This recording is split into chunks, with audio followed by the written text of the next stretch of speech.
there from them down the stretch. But early in the season, like you guys kind of try to play different lineups. Obviously, Brad's out tonight, but different combos of guys out there. Like, how much does this kind of help you guys to play a close game, face some challenges, adversity at home, and pull it out the way you did tonight?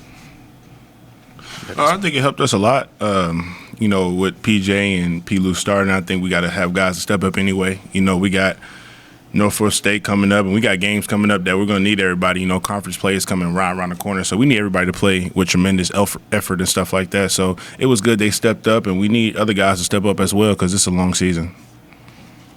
Same question for you, Cliff. Oh, same question for me. Just I want to hit on what Justo said. Just like everybody stepping up, like these last 2 days in practice, getting ready for them. Brad being out, just being a great leader to Coach Say and PJ, just helping them out. Just just uplifting their spirits when they messing up in practice because they ain't been getting a lot of reps. Just to come in today, they had their little ups and downs, but we got this win, and it was just great to see that from them. And to have that game on Saturday where you did have a lead for like a pretty good chunk of it, and then they come back on you, and you didn't necessarily respond the way you did tonight. Like, just how much is that progress for this team to have the response that you did tonight? In the words of Coach P, we just had to get it back for real. Mm-hmm. Just come in, attack every day, learn from film, and just keep going. Same for me. Oh yeah, it's just a grind every day. Coach P preached that every practice should be harder than the games, So we're gonna practice hard so the games can feel more easier. But we still have to fight, every second, stuff like that. So it was a good win today. Did North Carolina Central throw at anything at you defensively that you did not expect? Yeah, they did. We kind of knew there was going to be a little different on the defensive side. You got some drop coverage, you got some hedge, ice, a lot of different things. So we just got to read it. A lot of teams do it nowadays. So now we just got to read the defensive quicker and stuff like that. But we're going to learn from the film and see. But they did do a lot of different things. So I'm glad we got through that. And early on, they were pressuring you.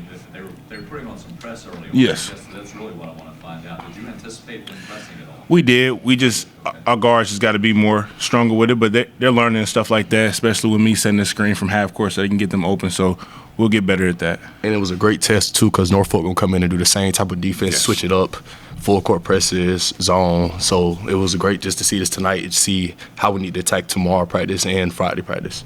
When you go into the second media timeouts in the first half, and what they were throwing at you at that time, can you share with us a little bit of the conversation that goes among the players at that juncture?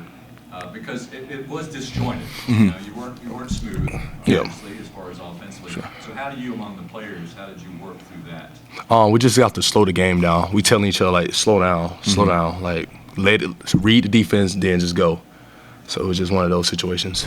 The best thing about this team I love is that we're so together. We can, wouldn't say yell at each other, but we can get on each other and say stuff like slow down and let's see what we got. Cliff told me I got out of control one time, just slow down, and it worked. So, us talking to each other, slowing us down and seeing what we can do offensively and find the weapons we can have was really good tonight. Cliff, did you ask to guard Lattimore down the stretch, or was that an assignment that they put on you? Assignment they put on me, but I wanted that assignment too because he's been having a great season so far. Right now he's averaging like 21. Then tonight he came in and got 29. He's just a great player, for real. And it was just a good matchup for me because that's really my type of I wouldn't say that's my type of agenda, but I do love trying to guard the best player on each team. So I just take that challenge on. I even said during the broadcast, we know your resume comes in as a good outside shooter, and, an offensive guy. So where are you in your own mind defensively? Where do you feel like you fit into this team right now? Defensively, I know I need to be one of the best defenders just so I can take a lot of pressure off J-Mac right here, Bradley, because they got a lot of load on offense. So I feel like I just have to step up on defense just to really help them boys out so they can have their legs for real just to go later on in games when we need them late shot clock shots. And I'm just going to be there to get a couple stops. And we really do appreciate that from Cliff. Every game he's guarding the best player and still being able to hit 4 or 5 threes a game and still getting downhill. That's just a heck of a player. So shout out Cliff on that one, really.